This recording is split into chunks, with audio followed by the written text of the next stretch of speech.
On the morning of December 7th, 1941, at 7:55 a.m., Doris Miller was below deck doing laundry. That's not a metaphor. That's not the beginning of some dramatic transformation. The man who would become America's first Black War hero, the first African-American to receive the Navy Cross, the symbol of a generation's fight for justice, he was literally collecting dirty sailors' uniforms when his country needed him most. 19 minutes later, he would be holding his dying commanding officer in his arms. 40 minutes later, he would be manning a gun he had never been trained to fire, shooting at Japanese planes with a precision that would have been impossible if the Navy had bothered to teach him how. 1 hour later, he would be swimming through burning oil, diving underwater to survive, one of the last men to leave the ship. But here's the part that matters, the part that changed everything. The Navy didn't want him there. The regulations didn't allow him to fight. The system was designed to keep him in the galley, away from real combat, away from weapons, away from glory. He was one of the only occupational specialties available to black sailors at the time: mess attendant, cook, dishwasher. He was supposed to serve, not to fight.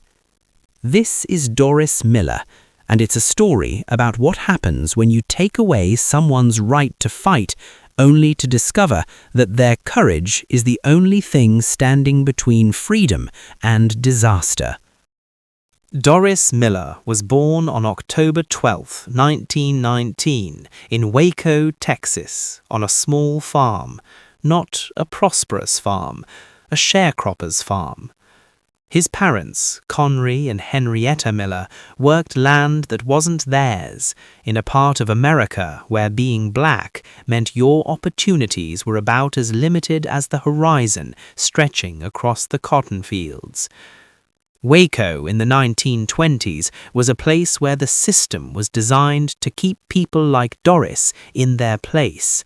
Jim Crow laws, segregation, the understanding, written into law and custom, that black people were less than, less deserving, less capable, less.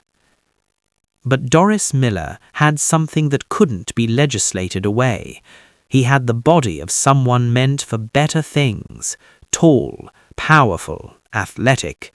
When he entered Moore High School in Waco, coaches took notice. This kid could play football, real football, varsity football. He became the fullback for Moore High School. On the field, he was unstoppable, 400 pounds of muscle and speed, driving through defensive lines, carrying the ball toward the end zone. His coach saw something special. The other team's coaches saw something dangerous. But Doris Miller was soft-spoken, polite, the kind of athlete who didn't need to talk because what he did on the field said everything. When he wasn't in school, he was on the farm, working with his hands, learning what labor was, learning that hard work didn't guarantee you anything if you looked the way he looked, if you were born where he was born. By 1939, the Great Depression had crushed America. Jobs didn't exist, opportunity didn't exist. For a black kid in rural Texas, the future was written. Work the land, accept the limitations, don't ask for more. Doris Miller decided to ask for more. September 16, 1939, Doris Miller enlists in the U.S. Navy. At 19 years old, less than 2 weeks before his 20th birthday, Doris walked into the Navy recruiting station in Dallas and enlisted. 2 weeks after Hitler invaded Poland, 2 weeks before the world caught fire. He wasn't running from anything, he was running towards something. Travel, adventure, a chance to be something more than a sharecropper's son. He reported to Norfolk, Virginia for basic training. There, the Navy made him an offer that was as generous as Jim Crow would allow. He could join, but only as a mess attendant, third class, cook, server, dishwasher. The Navy was segregated, just like everything else in America. Black sailors couldn't be given command responsibilities, couldn't be trained as gunners, couldn't rise through the ranks the way white sailors could. They could wash dishes, they could serve food, they could clean. Doris Miller accepted this because accepting was the only option available. In January 1940, he was assigned to the USS West Virginia, a battleship stationed at Pearl Harbor. The West Virginia was one of the finest ships in the American fleet, a Colorado-class battleship, 32,000 tons, mounted with 8 16-inch guns. She was the flagship for the entire Pacific Fleet, the ship that mattered most. And Doris Miller was going to serve breakfast there. But something unexpected happened aboard the West Virginia. Doris Miller discovered he was good at more than cooking. The ship had a strong athletic program: boxing, football, track. Sports were used to build morale among the crew, to keep men physically and mentally sharp during the long deployments. Doris became the ship's heavyweight boxing champion, 200 pounds of muscle and speed in a boxing ring, proving that he was as good as any sailor aboard, regardless of what color they were or what the Navy regulations said about his limitations. He was soft-spoken, courteous, the kind of man who didn't need to swagger because his actions proved everything. His shipmates respected him, the officers respected him, even the system that was designed to keep him in his place had to acknowledge this man was exceptional. For nearly 2 years, Doris Miller served aboard the West Virginia. He did his job, he won his boxing matches, he made friends, he wrote letters home. He was a sailor doing his duty, serving his country, trying to make the most of a system that wasn't designed for him to succeed. It was a Sunday tomorrow. There would be church services in the morning, then breakfast, then the regular routine of shipboard life. None of them knew that everything was about to change.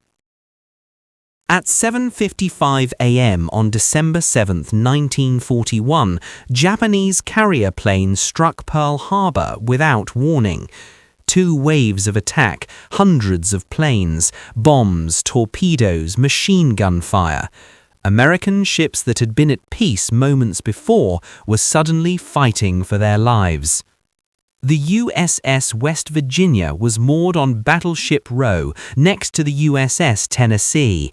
She was one of the primary targets. The Japanese wanted the battleships.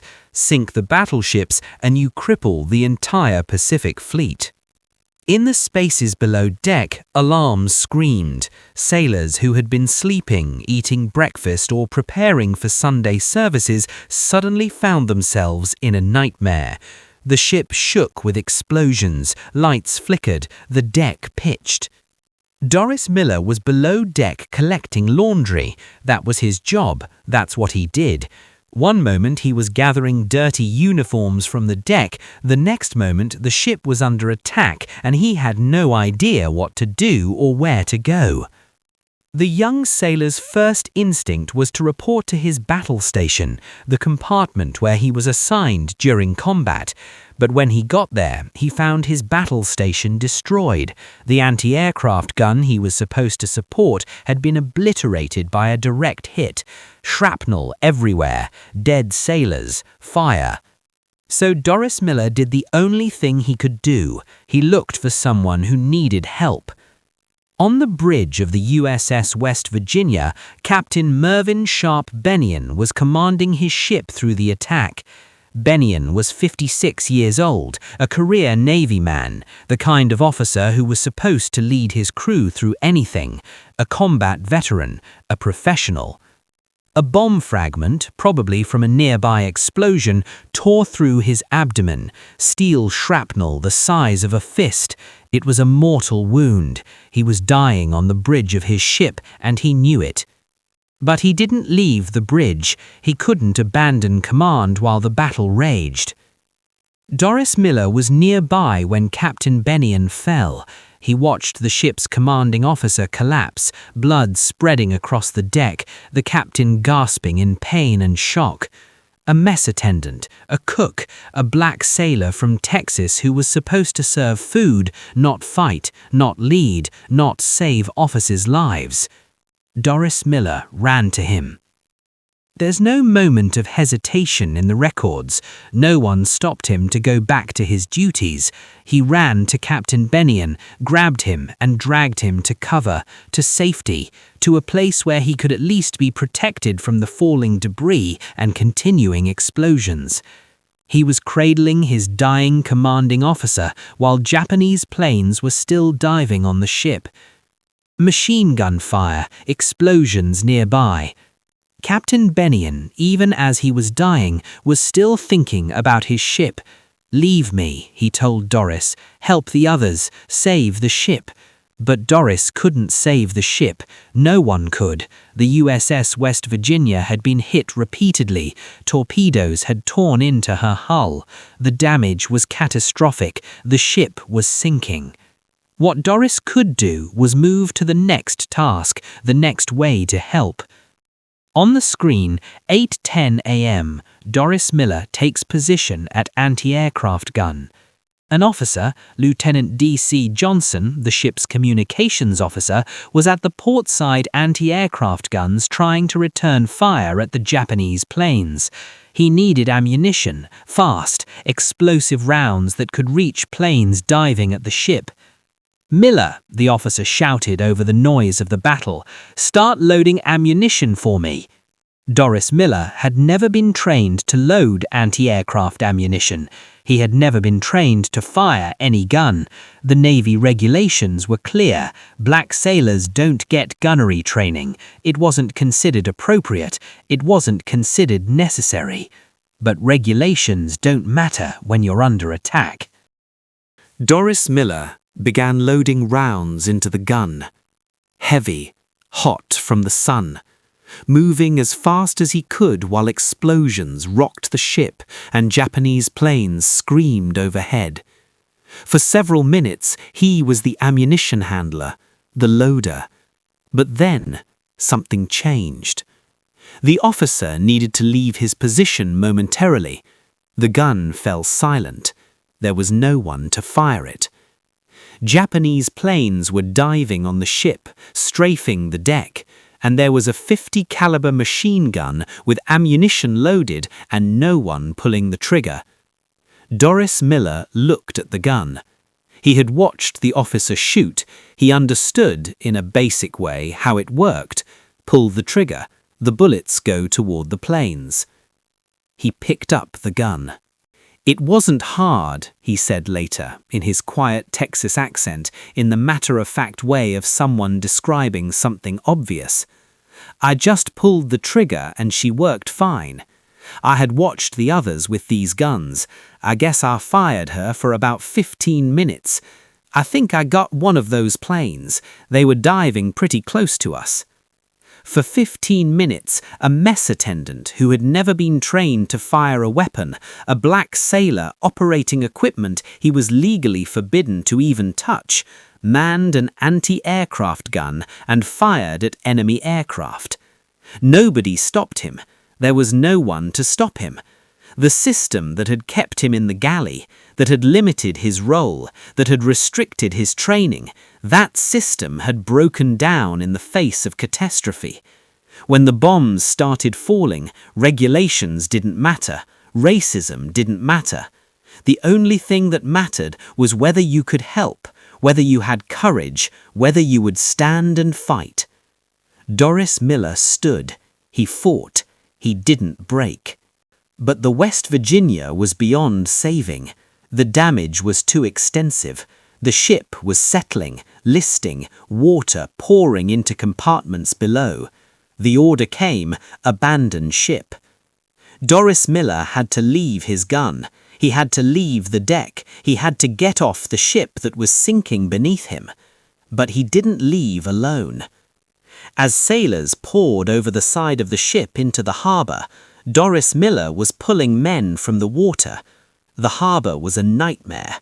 Oil from the Arizona and other ships burning on the surface, flames, smoke, confused sailors swimming through chaos, some wounded, some in shock, all of them afraid. As sailors poured over the side of the ship into the harbour, Doris Miller was pulling men from the water. The harbour was a nightmare. Oil from the Arizona and other ships burning on the surface, flames, smoke, confused sailors swimming through chaos, some wounded, some in shock, all of them afraid. He was pulling man after man to safety, to lifeboats, to floating debris, to anything that would keep them alive. Some were burned, some were wounded, some were simply drowning in the middle of the attack. Doris Miller, the mess attendant, the cook, the man the Navy had deemed unfit for combat, was in the middle of the battle, saving lives with the same calm determination he'd shown at the anti-aircraft gun. Eventually, he had to get off the ship himself. The West Virginia was going down, the deck was tilting, the water was rising.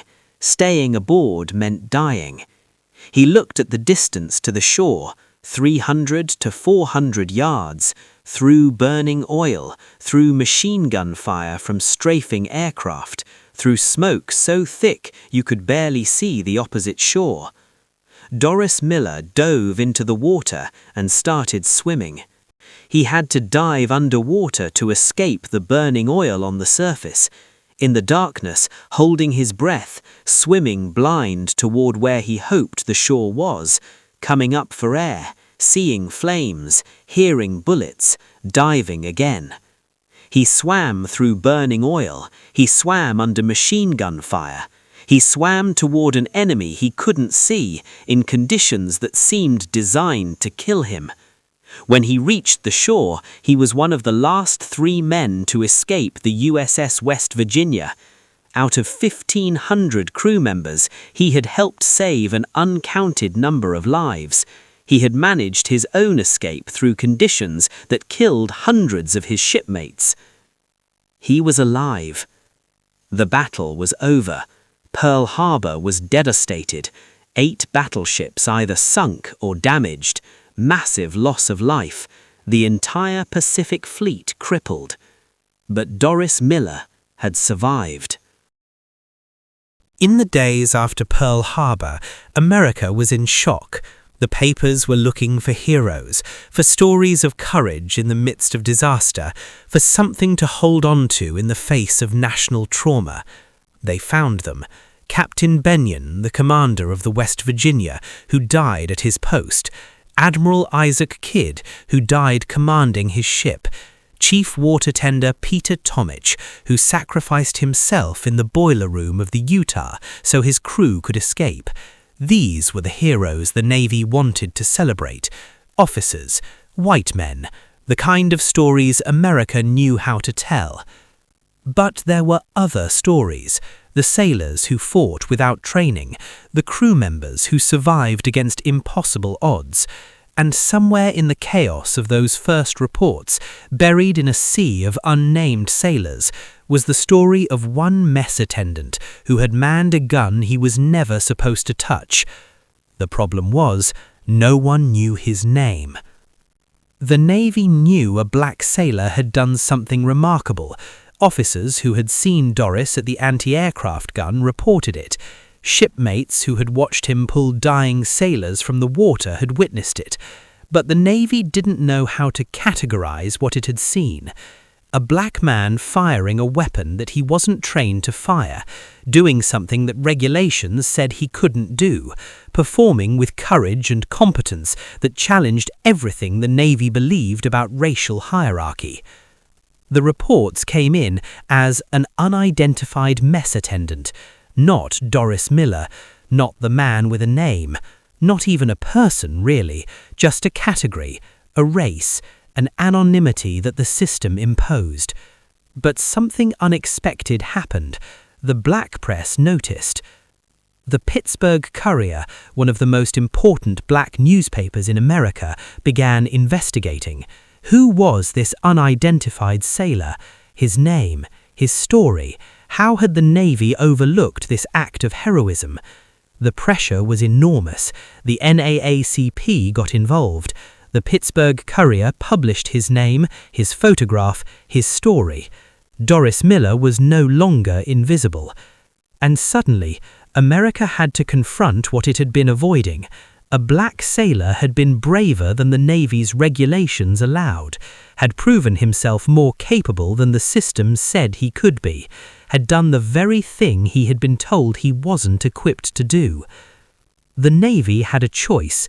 It could double down on segregation, continue to pretend that racial hierarchy was natural and justified, or it could acknowledge reality. Admiral Chester Nimitz, the Commander-in-Chief of the Pacific Fleet, made a choice that would matter.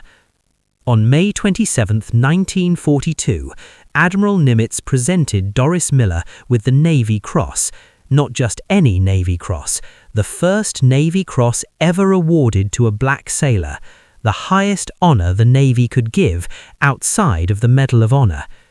Doris stood on the flight deck of the USS Enterprise, in his dress uniform, receiving a commendation that said, "For distinguished devotion to duty, extraordinary courage, and disregard for his own personal safety during the attack on the fleet in Pearl Harbor." In that moment, everything changed. Not the world, not American racism, not the Navy's segregationist policies. But something important changed anyway. Admiral Nimitz said something remarkable at the ceremony.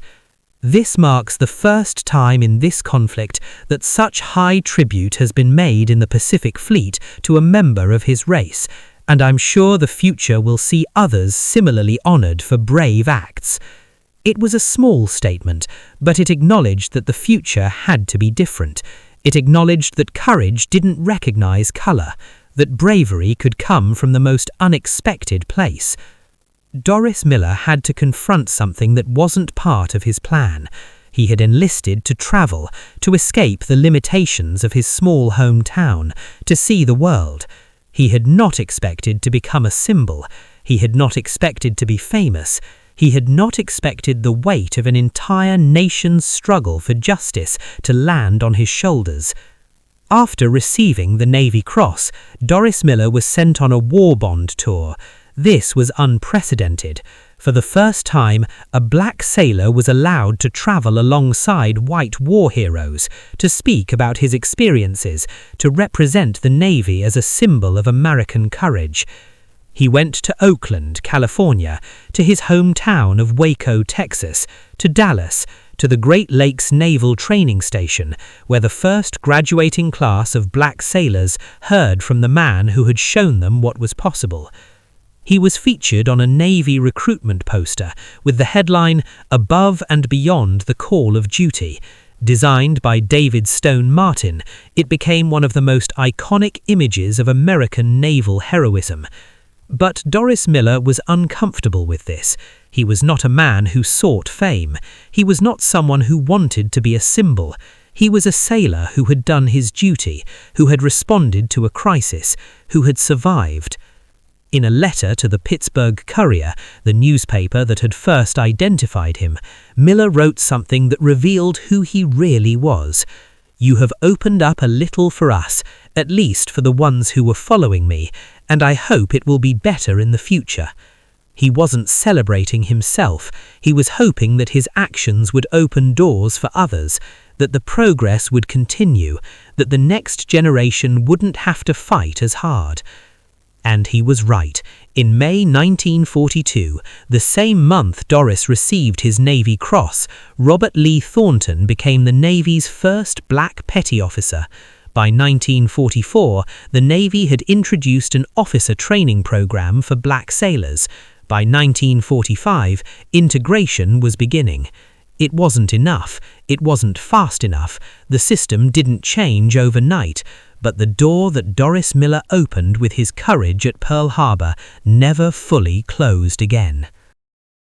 In May 1943, Doris Miller reported to the USS Liscombe Bay at Puget Sound Navy Yard in Washington State. She was a newly constructed escort carrier, smaller than the battleships, but faster, more maneuverable, designed to provide air support and convoy protection. He was promoted to cook, third class, not mess attendant anymore, a step up in rank, a step closer to the role he wanted to play in the war. The Liscombe Bay had 960 sailors. She was fitted with aircraft designed to launch planes in support of amphibious landings. She was the kind of ship that made the difference between victory and defeat in island hopping campaigns across the Pacific. Doris settled into his new role. After 2 years of being a symbol, of being famous, of carrying the weight of an entire nation's struggle for civil rights on his shoulders, he was back to being what he wanted to be, a sailor doing his job, working in the ship's galley, preparing meals, supporting his crew. The Liscombe Bay left Pearl Harbor in November 1943 with orders to join the Northern Task Force. She was heading to the Gilbert Islands, part of a larger operation to wrest territory from Japanese control. Her mission was to participate in the invasion of Markin, to provide air support, to protect the fleet, to help American forces expand their foothold in the Pacific. On November 20th, 1943, the Battle of Markin began. American forces were landing on the island. Aircraft from the Liscombe Bay were launching in support. The war was still brutal, still violent, but America was pushing forward, reclaiming territory, moving closer to Japan. On November 24, 1943, the USS Liscombe Bay was operating in the Pacific, supporting the invasion, flying sorties, protecting the fleet. It was Thanksgiving. Sailors aboard were preparing holiday meals, thinking of home, thinking of their families, thinking about how much longer this war would last. At approximately 11:20 a.m., a Japanese submarine made contact with the Liscombe Bay. The sub, I-175, fired a Type 95 torpedo. The torpedo struck the Liscombe Bay on her starboard side, hitting the aircraft bomb magazine. The explosion was catastrophic. The magazines detonated. The entire magazine exploded at once. The ship, which had taken hours to construct, was torn apart in seconds. Fire spread. Smoke billowed. The Liscombe Bay began to sink. She went down in 23 minutes. 23 minutes from torpedo strike to sinking. Over 600 men died out of a crew of approximately 900. More than 2/3 of the men aboard the Liscombe Bay were killed in the explosion or drowned in the sinking. Doris Miller was among them. He was working in the ship's galley when the torpedo hit.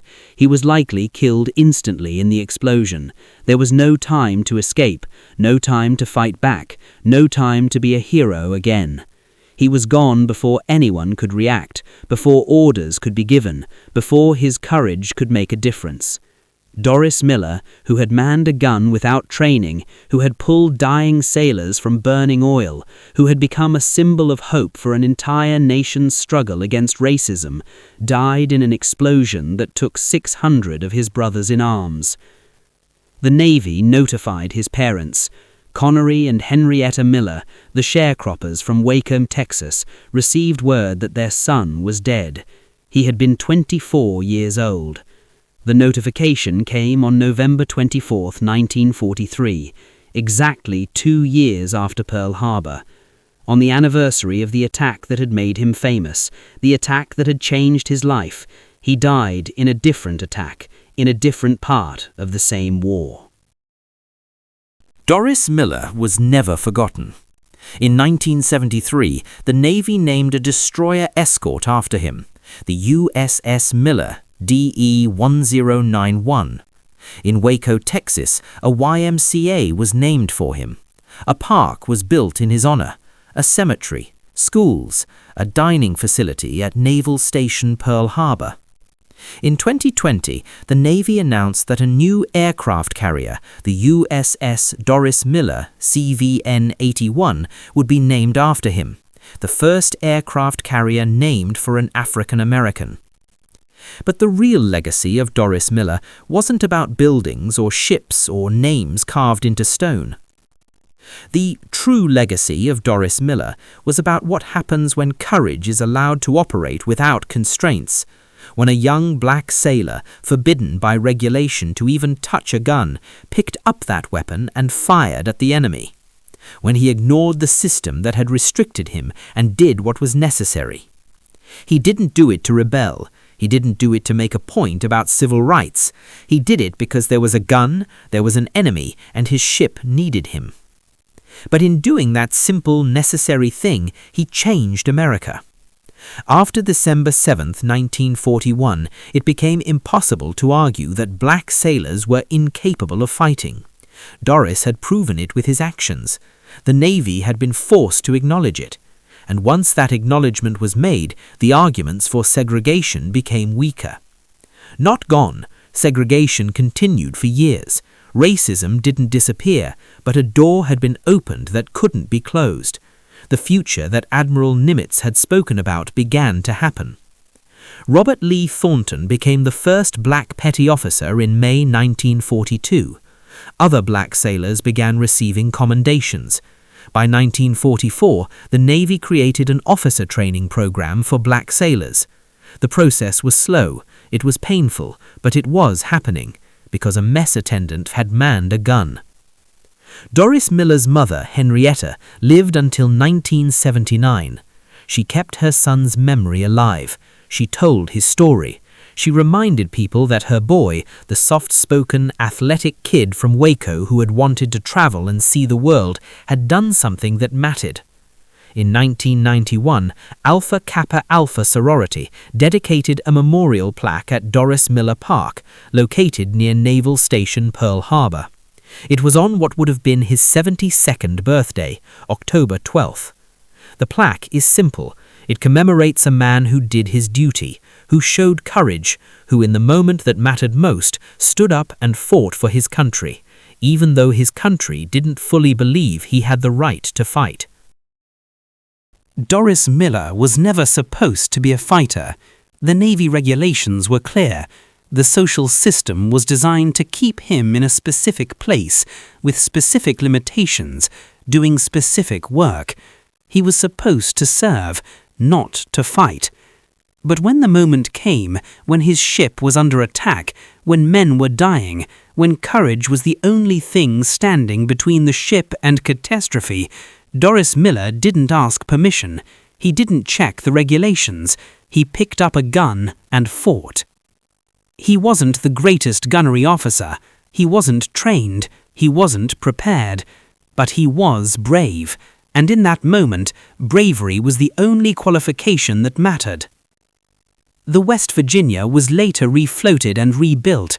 She fought in multiple campaigns before finally being scuttled as a target ship in 1946. The ship survived. The ship endured. But without Doris Miller's courage that morning, without the other sailors who stood and fought against impossible odds, that survival might not have been possible. Doris Miller died before the war ended. He never saw victory. He never came home. He never got to marry, to have a family, to live out the life he had wanted to live. He was 24 years old. But in those 24 years, he did something that changed America. He proved that a black man could be as brave as a white man, that courage doesn't recognize color, that when the system fails, when regulations break down, human character is what remains. The Navy cook who wasn't supposed to fight became America's first black war hero, not because he was extraordinary, but because he was ordinary, a young man from Texas trying to make his way in the world, who did an extraordinary thing when the moment demanded it. His legacy lives on in the sailors who come after him, in the progress that his courage made possible, in the understanding that bravery is not a commodity reserved for any single group, any single race, any single category of person. Doris Miller, Navy cook, American hero.